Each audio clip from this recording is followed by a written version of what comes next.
Hi guys, it's Tuesday and I am bringing you a fabulous new layout. Well, I don't know, you might not think it's fabulous, but I do.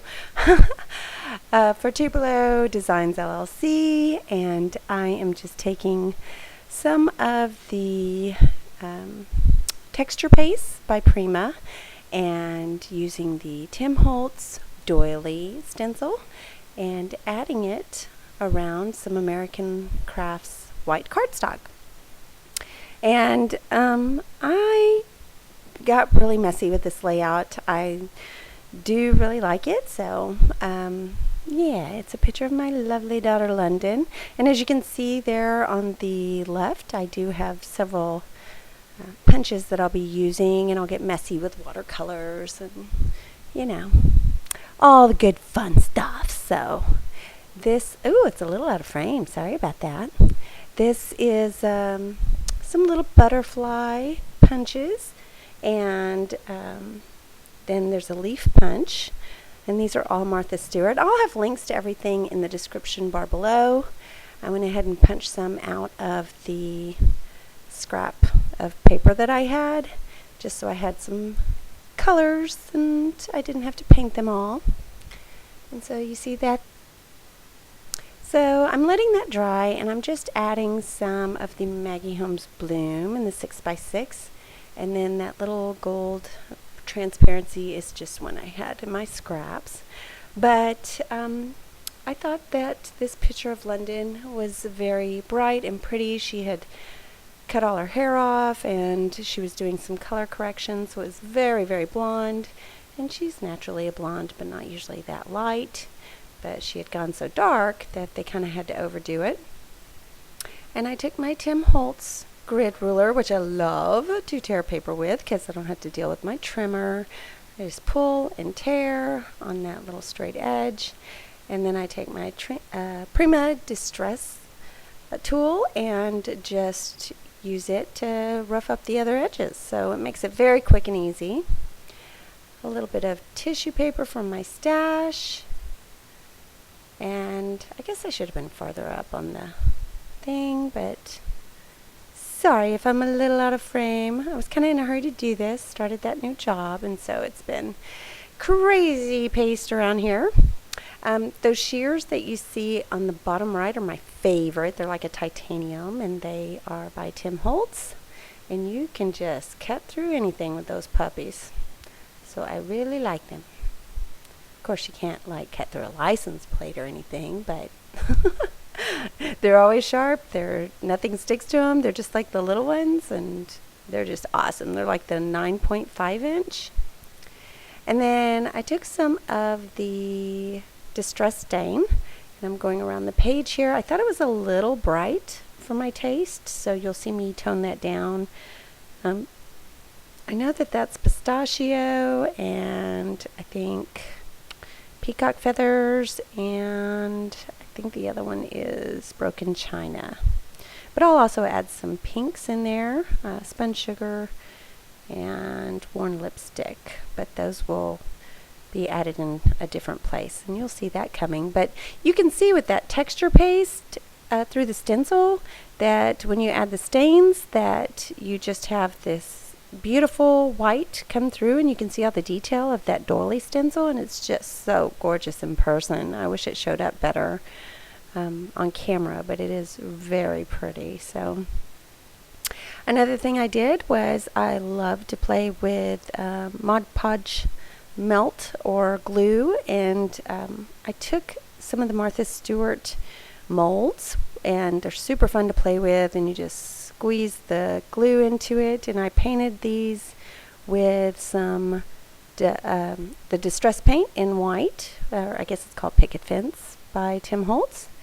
But yeah, and then the stain just went on top because it had that white paint to help hold it on top of those, and the white really brought out the detail in the mold, so I like that.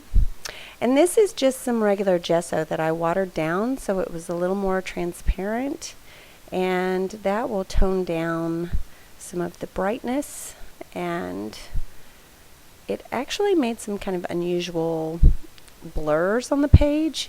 And because distress ink gets, or distress stain is, when you add water, it's going to move a little bit on you, but it left a little halo effect. And so I go in with my Artist Loft, just those little cheapy ones, watercolors from my stash, and I just kind of play and dabble and add a little more blue.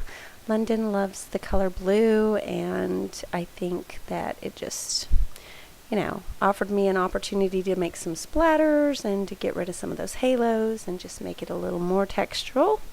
You can always just add and build up, and so bringing in a little green as well and just splattering it around. And so that will dry, and in the meantime I'll take those distress stains and play with some of those punches, Martha Stewart punches, and that's just white American cardstock. And then I'll also use some of the colored punch outs. I don't end up using the purple or the red, it didn't really go, but the other ones will, the yellow and the ones that I'm distressing here, those will go on the page. So once that is set aside to dry, just clean off my little mat there and start adding those layers to that gold scrap. And at first I didn't know how much I wanted that scrap, if I wanted it to go all the way down, but then I saw some little sayings on there. It talks about best memories, and I just thought it was really cute. So I did that. Just trimmed that out, and I'll add it to the top, and I'll start to make a little cluster up there and also at the bottom on the left. The Such a Lovely Day is just a scrap that I had left over, and I used some of my Hero Arts in a pink color. I'll link it as well. And I love Hero Arts, or not Hero Arts, I'm sorry, Avery Elle in a pink pigment color. I love them because they're so pigmented and they just go over everything so pretty. And there's some little typed out phrases. There we go. I think I move it up a little bit. And these are just in a little bowl of scraps I have on my desk. Kind of looking around. What am I doing? What am I doing? Using pop dots and trimming off that edge. And there's another little scrap. And so there's one of them on top and one of them on bottom. That little blue cut apart just says, lift your voice. And Lundy loves to sing, so she's always walking around the house singing. And she is very intellectual and likes to talk about a lot of things that she feels passionate about. And so, she's not afraid to lift her voice. And she's not afraid to be heard. So you see I added a couple of those little butterflies onto the page, and I'll end up putting those down with glossy accents. I also have a little bit of thread from my stash, and I'll tuck that in a couple of places and secure it with my fine line glue. And I just weigh it down because it's kind of, dimensional, so I want it to stay. Tuck it right next to that Such a Lovely Day. There's really no rhyme or reason for placement on that other than I think it looks good there. And also this is just a teeny tiner's heart that was in a little square that was in my little scrap bowl.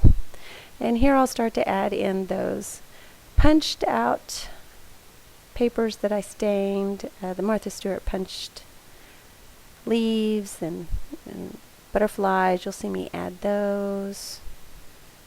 Glossy accents holds down the heavier items very well.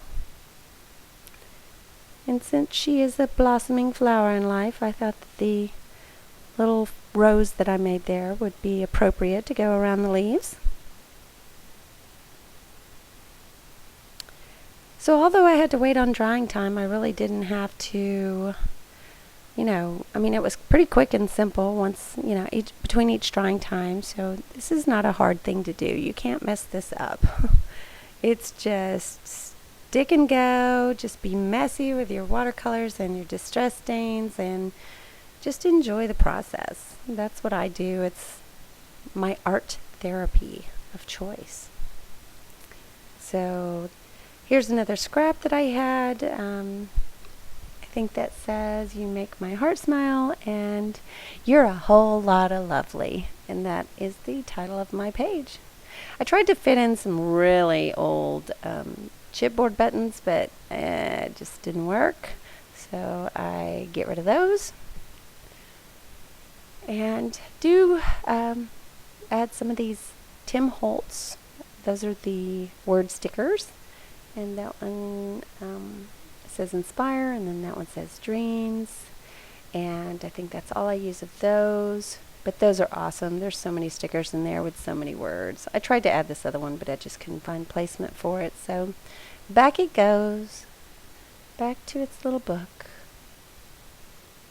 And anything that's a little out of frame, you'll see in the close-ups. The Heidi Swap bows are gorgeous, and I love them, and you can find them at Tupelo as well. So I'll go ahead and add them in the description bar, but they didn't make it on the page. Believe me, I will use every single one of them. They're gorgeous. So that's it. That's the layout. I hope you really enjoyed it, and there will be still pictures at the end and information on where you can find me and where you can find Tupelo.